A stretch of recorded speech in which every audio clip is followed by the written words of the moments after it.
Assalamualaikum warahmatullahi wabarakatuh. Jumpa lagi dengan saya di sini. Kali ini saya akan membuat gambar perspektif dua dimensi, satu titik lenyap dan satu titik lenyapnya ada di luar bidang. Kita akan membuat pola terlebih dahulu. Satu lembar kertas atau satu bidang ya. Kita tentukan dulu garis horizontalnya, kemudian satu titik lenyapnya di luar bidang tersebut. Nah, kemudian kita akan menarik ke setiap sudut paling depan untuk menentukan kita membuat sebuah ruangan ya, karena di sini kita interior. Kita hapus titik garis bantunya, tapi jangan titik lenyapnya. Kemudian kita coba buat benda yang paling dekat dengan kita dulu. Saya di sini akan membuat sebuah pintu dengan ketebalan yang saya tentukan, bebas ya, sesuai dengan selera masing-masing, sesuai dengan perspektif kita. Jangan lupa tiap sudutnya selalu dihubungkan pada satu titik lenyap itu. Kemudian kita buat bidang di sebelahnya untuk membuat ketebalan. Nah, di sini bagian depannya kita hapus agar kita nampak pintu itu seperti tebal tembok ya. Oke, setelah itu kita buat di atasnya, kalau pintu dinempel pada seakan-akan ada di tembok, kita akan buat sebuah benda di atas pintu, dan ini ada di sisi temboknya atau di nempel ya. Saya buat seperti jam di sini ya, ketebalannya. Nanti kalau mau bentuk lengkung, mau bentuk yang lain bisa menyesuaikan sesuai dengan selera masing-masing. Nah, saya pakai offset di sini untuk membuat double ya, garis double biar tidak terlalu lama juga. Kita buat jarum jamnya ya, nanti angkanya bisa ditulis sendiri ya. Yang jelas di situ sudah terlihat nampak sebuah bentuk jam. Kemudian saya buat figura di sini. Kita buat hiasan temboknya terlebih dahulu biar lebih mempermudah kita. Dan usahakan ketika kita membuat, kita tentukan tebalnya terlebih dahulu agar kita lebih mudah menarik garis bantu ke titik lenyap dan menentukan ketebalan dari benda tersebut. Nah, kita hapus bagian dalamnya yang tidak nampak oleh mata. Nah, di sini saya coba buat hiasan dinding figura yang mungkin atau apalah kita gunakan untuk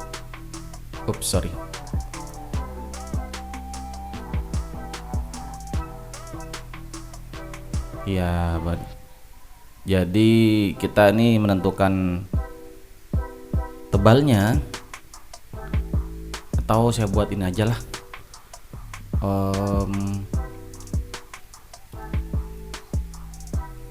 figura lah, cukup lah.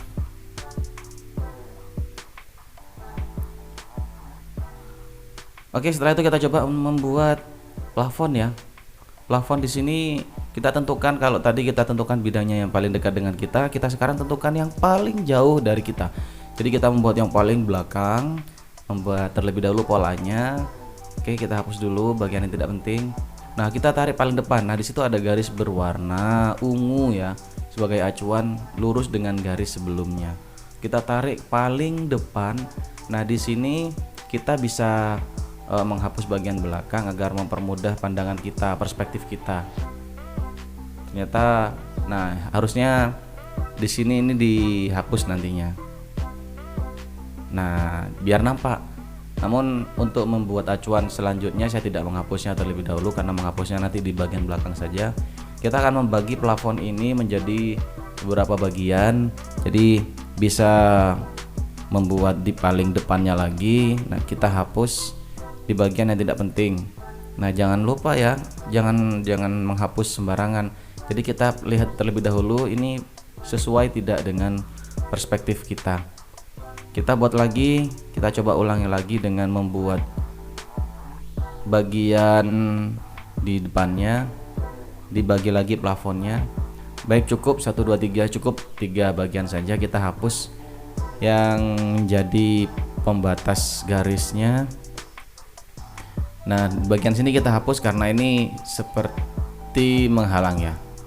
Nah kita hapus. Nah jadi deh, jadi plafon yang menjorok ke atas ya, menjorok ke dalam maksudnya ya, ke atas. Nah kemudian kita buat bagian bawah, kita gunakan horizontal, vertikal, horizontal lagi. Saya buat di sini divan. Divan di sini sederhana saja, divan kotak ya. Setiap sudutnya tetap dihubungkan pada titik lenyap. Kalau tadi plafon menggunakan sisi bagian belakang, sekarang divan bagian depan. Nah kemudian kita hapus bagian yang tidak penting. Nah kita bisa memvariasikannya dengan menggunakan tombol arch di atas. Di tombol arch itu gunanya untuk membuat garis lengkung. Di video saya sudah sebelumnya ya, jadi biar kesannya tidak terlalu kaku. Ini selimut ya.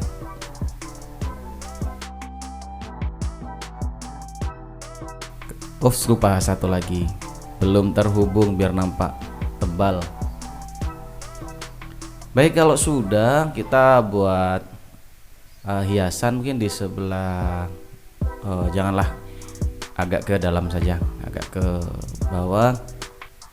Saya ingin membuat di sini rak ya, yang ada ruang di dalamnya.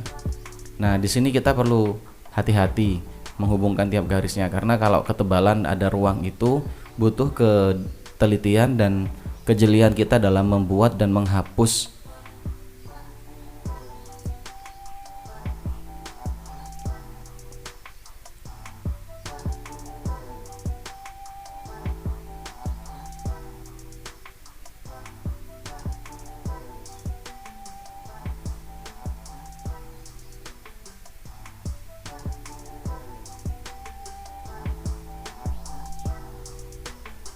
Ya, kita buat terlebih dahulu ketebalannya. Oke, saya hapus dulu biar tidak mengganggu pandangan kita. Ini seperti salah garis nih. Oh ya, sorry. Kita tentukan terlebih dahulu ketebalannya. Kita hapus dulu semuanya biar mempermudah pekerjaan kita. Tebal yang sudah kita tentukan kita hubungkan pada titik lenyap, kemudian kita buat garis horizontal di belakangnya untuk membuat benda itu menjadi sebuah ruang atau ketebalannya nampak ya. Jadi tebalnya akan sama sesuai dengan perspektif mata kita. Kemudian kita buat tebalnya lagi, iya, dihapus ya, dihapus di bagian depannya agar tidak mengganggu mata kita. Kita buat lagi satu biar lebih bervariasi. Mungkin di sini bisa dibuat hiasan, diberi apa nanti ya. Nah. Oke, kita hapus saja bagian yang sekiranya tidak penting. Nah, sudah terlihat bentuknya. Ya, kemudian kita buat apa lagi ya? Satu benda lagi di sini, misal di bawah rak itu.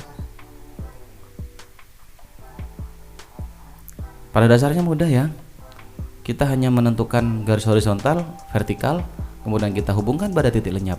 Setelah itu dibuatlah bidang selanjutnya dan hapus yang bagian yang tidak penting. Sini saya buat rak kecil, mungkin bisa buat tempat apa. Biar lebih bervariasi, di bawahnya saya beri karpet ya. Kita beri pembatas karpetnya di sebelah paling jauh. Misalnya di sini kita akan buat jendela.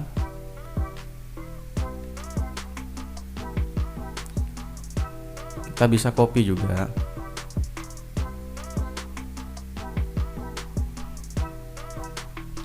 Biar kita tidak membuatnya berkali-kali. Bisa Ctrl C, Ctrl V ya, nanti secara detailnya kita akan buatkan tutorialnya. Misalkan ada benda yang paling dekat dengan kita. Nah, kita buat di pojok sini. Oke, bentuknya L ya. Oke, kita hapus yang tidak penting. Oke, sudah nampak seperti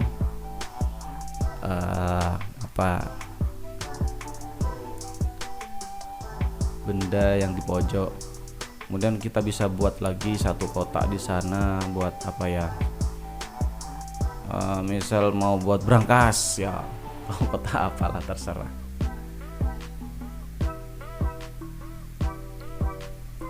Kita hapus dulu. Nah, di zoom ya. Kalau di keyboard, di mouse maaf, bisa menggunakan scroll. Kita bagi dulu ketebalannya. Untuk ukurannya nanti bebas dulu, yang penting kita bisa tahu cara membuatnya terlebih dahulu. Kita bagi lagi agar lebih bervariasi.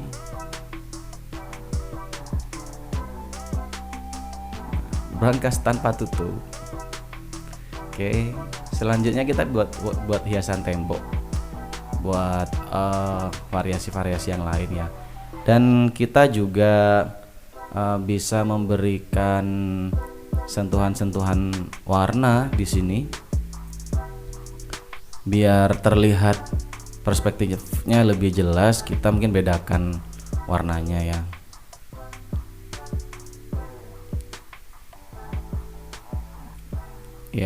Ya warnanya sesuai selera saja sih. Saya acak saja ini. Kalau misal mau diberi sentuhan berwarna kayu, ya di sini juga ada.